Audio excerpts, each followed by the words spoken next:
Hech qachon mahzun bo'lma.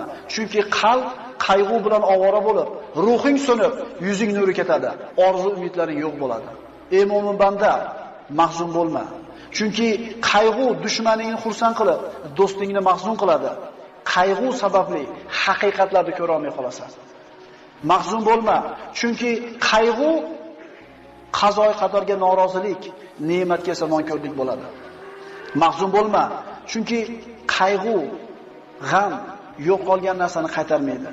O'liklarni tiriltirib, qadarni qaytarmaydi, foyda keltirmaydi. Mahzun bo'lma, chunki qayg'u shaytondan. Qayg'u faqrsizlik va umidsizlikdir. Mahzun bo'lma. Agar sen faqir bo'lsang, umri qarzga botib ketgan kishilar bor. Agar mingani uloving yo'q bo'lsa, oyog'i shol bo'lib qolgan odamlar bor. Mahzun bo'lma. Agar bir farzandingdan ajragan bo'lsang, shunday insonlar